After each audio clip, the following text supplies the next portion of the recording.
Vamos a continuar con el punto de vista. Hoy estamos conversando sobre el plebiscito ocurrido el pasado domingo en Colombia, que le dijo un no a los acuerdos de paz. Nos acompaña el doctor Edgar Gutiérrez, ex canciller de la República, sociólogo y director del IMNUSAC, y vía telefónica el doctor Roberto Wagner de la Universidad Francisco Marroquín. Ahora, doctor Gutiérrez, ¿cómo es posible que, siendo como él, los movimientos guerrilleros surgen en los años 60, 70 en Latinoamérica, precisamente para combatir la desigualdad social, las asimetrías existentes en las que lo tienen todo y los que no tienen nada? Y luego, en el caso colombiano que nos ocupa, las FARC paulatinamente van perdiendo esa mística por la que surgen. Incluso se les califica en los últimos años como una narcoguerrilla.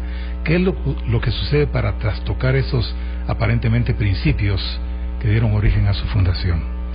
Sí, mire, hay un riesgo enorme cuando un conflicto armado de esta naturaleza, de carácter ideológico, se prolonga tantísimos años.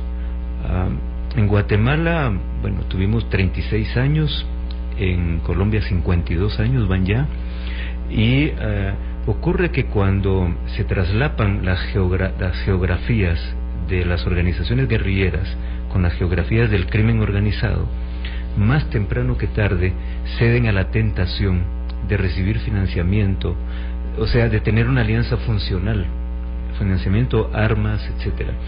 Y en Colombia ocurrió esto. Hubo una parte de la guerrilla, particularmente las FARC, que en los últimos años financiaron su guerra con narcotráfico. Y del otro lado también se organizaron, pero esa ya es una historia que ya pasó. Justamente Uribe negoció con los paramilitares que hicieron lo mismo, exactamente lo mismo. Entonces se distorsionan, se desnaturalizan las causas de cambio social, las causas revolucionarias, y las organizaciones pasan a ser organizaciones típicamente criminales y a veces terroristas. Y quiero anotar algo más. Esto se ha dicho poco en la prensa internacional, pero hay una parte de las FARC que reniega de los acuerdos de paz, que ellos van a seguir en armas, pero ya no reivindicando razones ideológicas, sino plenamente identificados como crimen organizado. Interesante. Ahora, doctor Wagner, desde su punto de vista, ¿qué papel juega, por ejemplo, en el tema que estamos abordando, lo que se conoce como la justicia transicional? Una disciplina cuyo objetivo es normar la terminación de estos conflictos. En otras palabras, para que haya transición, muchas veces hay que ceder algo, hay que aceptar la menor aplicación de la justicia. Pues este es el punto crítico realmente en el caso de Colombia.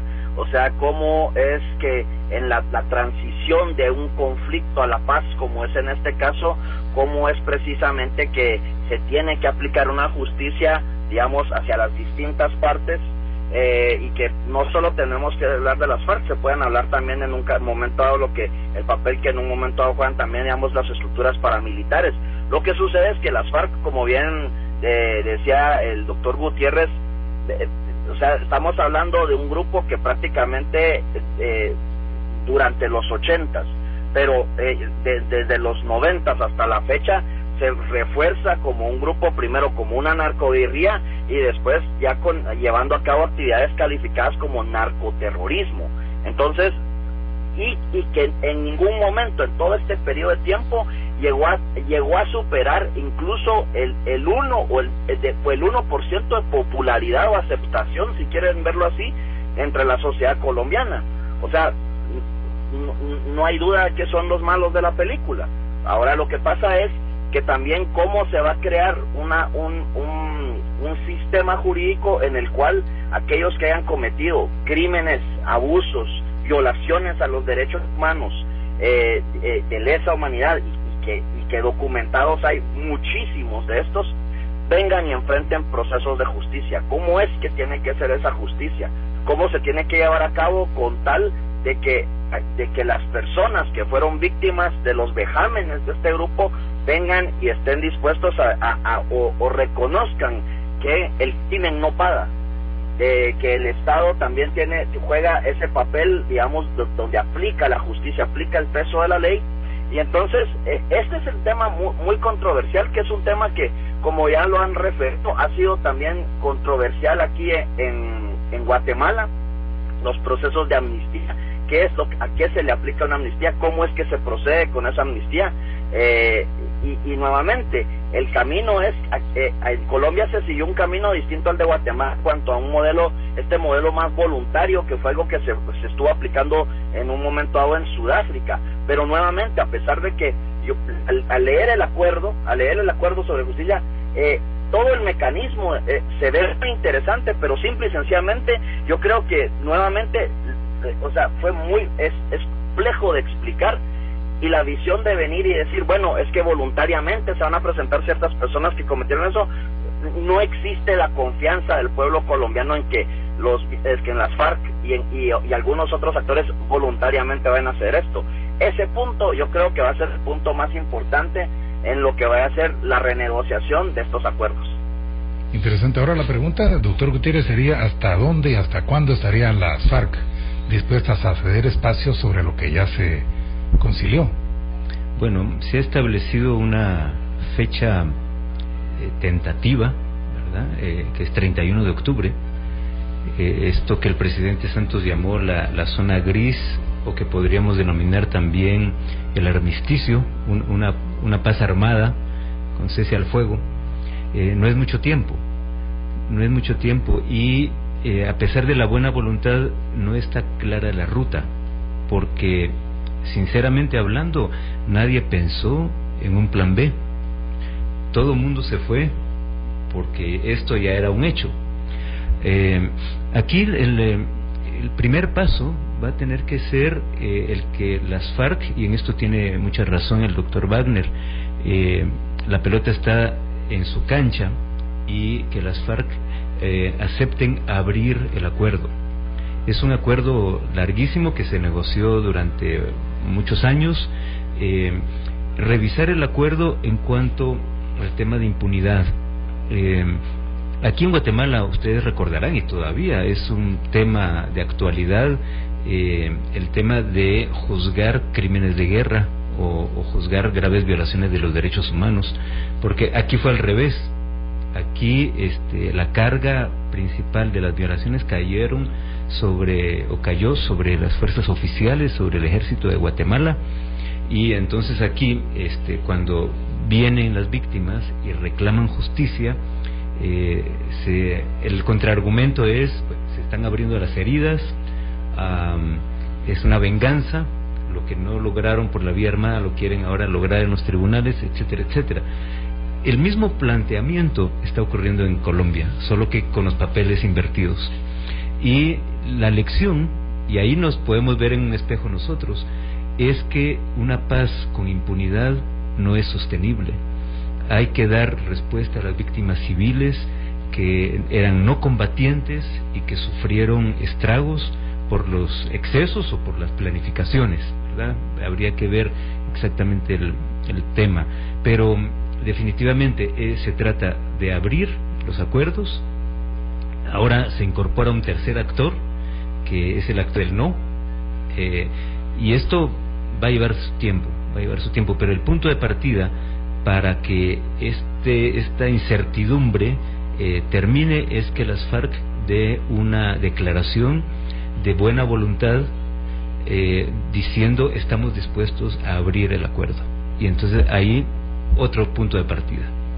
Interesante. Ahora, doctor Wagner, desde su punto de vista, por ejemplo, esta podría ser también una lección para la clase política, porque muchas veces los políticos asumen que la población está de acuerdo con lo que tras bambalinas muchas veces, o en otros países, el caso de Colombia, en La Habana, Cuba, se negocia este tipo de acuerdo de paz, y la población es la menos enterada, la menos conocedora de esto, cuando es la que a diario sufre los embates de estas luchas intestinas.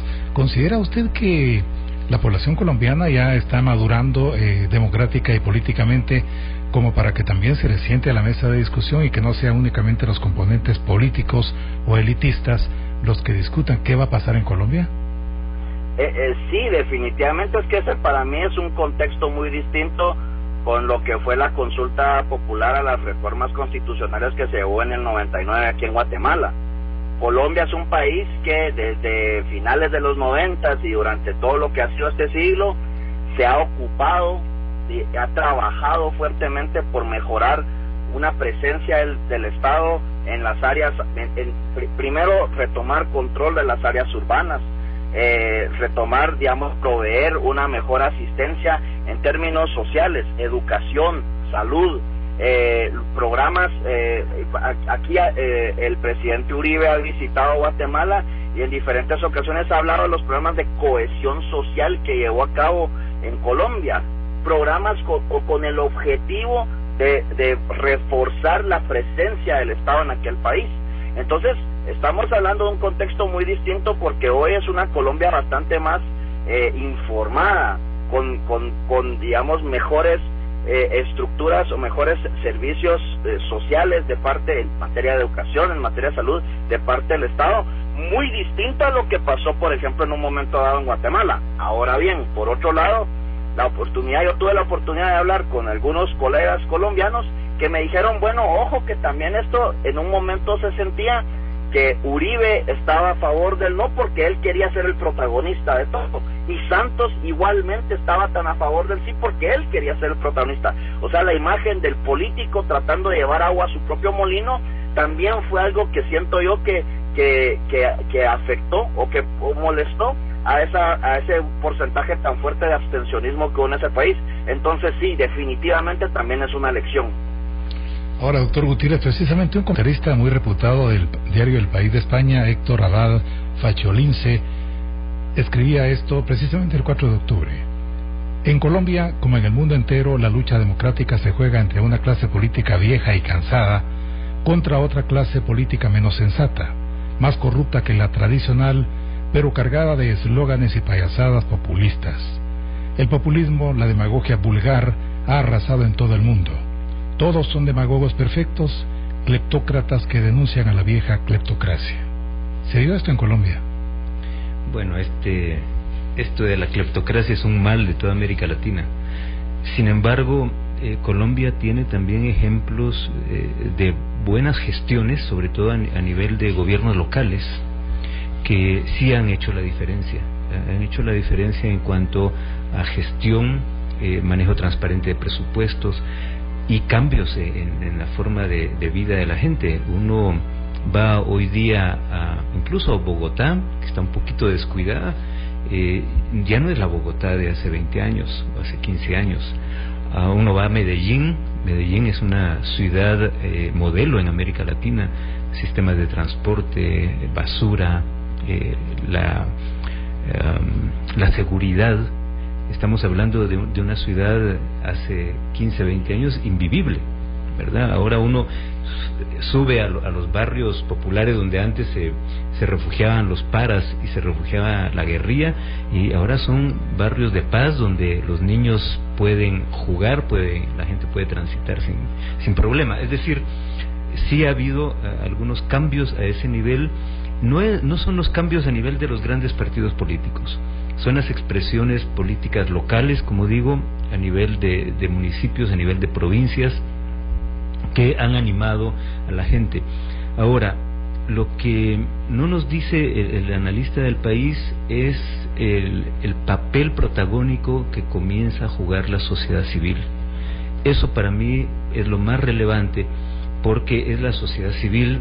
No sé si anoche nuestros radioescuchas tuvieron ocasión de ver escenas de la televisión, pero eran 20 cuadras sin interrupción de jóvenes, y luego se unieron jóvenes universitarios, pero luego se unieron personas de otras edades y de otras profesiones, con velas, vestidos de blanco, reclamando paz. Y ahí estaban muchachos y muchachas que habían ido, la mayoría que no fue a votar, pero que estaban encontrados, que estaban por el sí, por el no, rechazando justamente a la clase política y exigiéndole mayor eficiencia en su gestión. Definitivamente hubo no solo un mal cálculo del gobierno, sino también una autosuficiencia, y el no los ha bajado de ese pedestal, y como dice el doctor Wagner, los está haciendo más humildes a aceptar que esta visa de la paz no es una visa abierta, no es un cheque en blanco, y la gente comienza a escribir ahí los términos en que quiere esa paz. No es una paz cualquiera. Vamos a ir a una pausa y entramos a la parte final del punto de vista de hoy.